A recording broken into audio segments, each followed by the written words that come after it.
qualquer forma. Pergunta se você acha que a igreja está resgatando ou trazendo os católicos de volta a ela. Você acha que está acontecendo algo assim? Ela está conseguindo trazer os católicos de volta ou está se esvaziando mais? A gente vive um contexto muito confuso de mundo, de tudo, tá? Uhum. Isso não significa, então a igreja está perdendo, a igreja está ganhando em si. Ela está buscando evangelizar. Eu acho que uma das coisas bonitas que a gente percebe na igreja, na atualidade, pelo menos, é essa, sobretudo o pontificado do Papa Francisco, essa necessidade que nós temos de ressignificar a nossa fé. De entender o porquê, de entender o porquê ser cristão nos tempos de hoje ainda, com todos esses conflitos, essas confusões que tem. Uhum. Então acho que ela tem sido uma voz profética neste mundo também, assim como outras vozes, tá? Eu lembro até no período pontificado do Bento XVI, teve uma vez que perguntaram para ele, não incomoda tal o fato de você ver tantos católicos deixando a igreja e tudo mais? Ele falou assim, o futuro nosso vai ser assim. Nós estamos acostumados a ver uma grande massa de pessoas que se dizem católicas, mas não são. Falou, o que a gente espera da igreja é que sejam católicos convictos. E católicos convictos é uma pequena parcela, não é uma grande Eu parcela. lembro que ele mencionou isso mesmo. E a gente pega pelo próprio país, né? O Brasil é o maior país católico do mundo. Tá, caiu muito o número de católicos. Será que caiu muito o número de católicos ou muitos que antes chegavam ao censo lá, falavam qual a religião? Católico, mas nunca participava de nada. Agora tem coragem de chegar e falar assim, não, eu não tenho religião. Ou não, eu participo de uma outra denominação Que era o religiosa. famoso católico não Sim, praticante. que é muito cheio, e isso é muito nítido. Falo, pegando, por exemplo, eu trabalho na Paróquia São Paulo Apóstolo. Se a gente for pegar a região nossa lá, os bairros lá todos próximos, bairros populosos, deve ter aproximadamente uns 30 mil habitantes na região. Chegar final de semana, por exemplo, das nossas celebrações, talvez umas 1.500 pessoas participem. Peraí, de 30 mil, vamos supor, 20 mil são 5%. católicos. Uhum. Tem 1.500. Cadê? Tá? Isso falando só aqueles ainda que participam de celebrações e tudo mais. Então fala assim, tá perdendo? Não sei até que ponto tá perdendo. Eu acho que uma coisa bonita da igreja é ela ter essa consciência, essa capacidade de falar assim, não, nós vamos evangelizar e queremos evangelizar da melhor maneira. A igreja não tem o intuito de falar assim, vamos arrebanhar. Acho que isso é muito ruim. Falar assim, a igreja cheia é sinal de povo convertido, a gente sabe que não, tá? Até porque se fosse assim, nossa, o maior país católico do mundo teria que ser o país mais justo, mais correto, mais idôneo. A gente sabe que. Seria aqui. Uhum, E é bem longe disso. uhum. Então, de pessoas que vivem verdadeiramente a fé, lógico, a igreja é feita de pessoas, então, seja, os limites, os pecados fazem parte da nossa história. Uhum. Mas hoje tá tendo uma procura religiosa, isso tem, e não é só a Igreja Católica, qualquer outra igreja de denominação religiosa, seja protestante, seja membros de outras atividades religiosas, Umbanda, Candomblé, seja o que for, tá? O Espiritismo, tem uma busca muito grande ainda por isso, justamente porque é a busca pelo sagrado, acho que isso faz parte do ser humano. Mas hoje também cresceu uma autonomia muito grande das pessoas. Hoje, por exemplo, o número de pessoas que se dizem ateias, ou eu não acredito, ou são indiferentes, né, agnósticos e tal, hoje cresceu muito. Não porque não existia no passado, existia, mas às vezes eles não falavam sobre isso. Hoje eles têm mais clareza em poder falar. Isso, por um lado, é positivo. A pessoa ter clareza e saber, olha, o que realmente eu sou, o que realmente eu busco.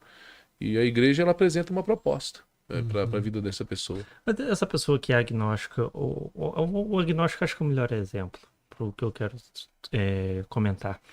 Ele é indiferente para ele a existência, como você comentou. Na hora da morte, e isso lógico no outro plano, ele não é dado a chance de se converter ali? Para nossa ótica cristã católica, sim. Mas se for perguntar para eles, tal, não faz sentido. É, uma pessoa que é agnóstica, o discurso religioso não tem muito sentido para eles. É olhar e falar assim, não, tá bom, você tá falando de fé, tá bom. Digamos, respeito a tua fé, mas eu não trago a fé como sendo algo que vai nortear a minha vida. Uhum. Eu, olhando como cristão católico, eu acredito que não, quando essa pessoa partir, ela vai ter uma experiência com Deus, com Jesus Cristo, tal, tal. Um bandista, talvez ele vai ter uma visão totalmente diferente. Não, quando essa pessoa partir, não sei o que, tal, vai virar não sei o que, tal. Aí é um caminho que eu não entendo, eu não conheço. Mas Pela minha ótica cristã católica, eu acredito que sim. Mas pela ótica da pessoa que é agnóstica, vai falar assim, não, quando eu morrer, acabou. Simplesmente não tem mais nada depois. Por isso que a fé é fascinante. Mas pelo Mas será catolicismo, e mesmo que aí, será que tem mesmo a famosa vida após a morte? Eu acredito, isso faz parte do meu conjunto de fé. Eu acredito, por exemplo, na minha. Eu utilizo muito isso em velórios. Hoje mesmo já falava um pouquinho sobre isso também mais cedo. Que Deus, que a gente faz parte de um plano de Deus. Deus nos colocou neste mundo como uma experiência que nós vamos ter, mas Deus nos criou não por um tempo determinado, criou para a eternidade. Só que a gente passa por esses estágios. Aí eu sempre falo assim: o primeiro estágio é quando a gente fazia parte do sonho de Deus. Deus já sonhava com a nossa existência. Deus é eterno, então a gente olhar para ele, tentar colocar tempo é muito difícil. Uhum. Tá? A gente imaginar um mundo sem relógio é muito complicado para nós. De repente vem um estágio que a gente está caminhando nesse mundo. Deus faz a gente nascer para este mundo. Eu uso muito a comparação com a comparação de uma criança que vai aprender a andar. O pai ou a mãe tem que tirar a mão da criança. A criança vai cair. Aí o pai e a mãe levanta. A criança continua, cai de novo, tá? Até ela aprender a andar, tem todo o ensinamento aí. A nossa vida neste mundo, eu sempre faço essa comparação pela minha ótica cristã católica, que Deus tira a nossa mão, tira a mão de nós, né, para que a gente aprenda a caminhar. Vai ter hora que a gente cai, então a gente acredita que Deus nos levanta, nos fortalece, tal. Termina minha caminhada neste mundo já sabendo andar, pelo menos. E depois de tantas quedas, tantas vezes levantar, a gente aprende a andar. Até que chega um determinado momento que acaba para nós, que a gente chama de morte aqui. E aí a gente parte para o plano de Deus. Como é essa eternidade? Isso vai ser um mistério, porque ninguém voltou ainda, tá? Para poder contar como é que é. Mas, digamos, a gente acredita que há essa Mas continuidade. será que a eternidade não vai acontecer nesse plano mesmo? Que, por exemplo, as pessoas estão cada vez vivendo mais e não é inevitável que a imortalidade chegue. Eu acho meio, extremamente confuso isso. Na Bíblia a gente pega personagens que falam lá que Matusalém viveu 800, 900, tantos anos, tal. Mas, digamos, é um escrito bíblico que não traz veracidade em si. Mas Não, digo pelo próprio avanço da medicina. Mas assim, na minha ótica religiosa, não, isso não vai chegar porque a vida é algo que vem de Deus. Então, sendo algo que vem de Deus, na minha ótica católica, não faz sentido. Então a pessoa alcança a eternidade por si mesma, ou por evolução, tá? O que pode é prolongar a vida, como isso já prolongou. O período de Jesus, o período do Antigo Testamento, a perspectiva de vida de uma pessoa era de 40 anos. Dizem que Jesus morreu por volta de seus 30, 30 e poucos anos. Ele não era mais tão jovem assim. Hoje, olhando para nós, não, 30 anos é super jovem. Sim. Na época, não, já está caminhando para o período da morte, porque 40 anos era estimativa de vida. Hoje aumentou muito isso, por causa da evolução das ciências, medicina e tudo mais. Mas, por exemplo, chegar então a um ponto e falar assim, não, então o ser humano agora vai viver com uma certa eternidade. Não, não. A fragilidade sempre vai fazer parte da nossa existência.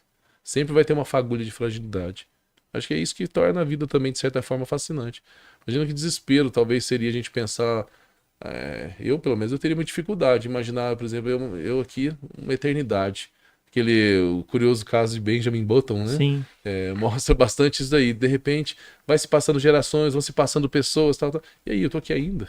Como assim? Eu acho que só o fato de todas as pessoas que você ama ao seu entorno ter partido e você tá aqui, Uhum, já mata a pessoa por dentro. sim. Lembrando que, por exemplo, a medicina pode fazer avançar muito a nossa humanidade, mas se chegar alguém, você com uma arma, dá um tiro no teu peito, pronto, acabou. E aí você vai e o outro fica. Então lidar com esse drama. Nesse aspecto que o Ciro comentou, depois eu até queria voltar um pouquinho. Mas entrando um pouco nesse aspecto, seria mais ou menos se nós conseguíssemos viver num mundo metaverso, digamos assim. Uhum. Como se nosso corpo físico ficasse aqui, num congelado, digamos assim, alguma coisa relacionada, ou a nossa memória fosse extraída e você vivesse na nuvem. Aí talvez lá você conseguisse viver muitos anos. Claro que isso é tudo hipotético, né? Talvez seja isso que ele comentou um pouquinho. Aí, não que seja uma eternidade, porque pode desligar o computador, mas daria uma noção, uma sensação de um prolongamento muito grande de vida. O que para nós cristãos católicos, quando a gente fala da eternidade ou da vida pós-morte, talvez seria isso. A gente fala, hoje a linguagem, o metaverso, para nós, digamos. Só que tem que ser, eu acho que uma das coisas bonitas da lógica da fé é isso. Tem que ser surpreendente. Porque falar assim, não, morri, acordei e tô na mesma coisa que era antes. Aí nesse aspecto eu queria entrar. Acorda Na- com boleto, né? Acorda com o boleto. E boletos eternos, É, os piores. Eu queria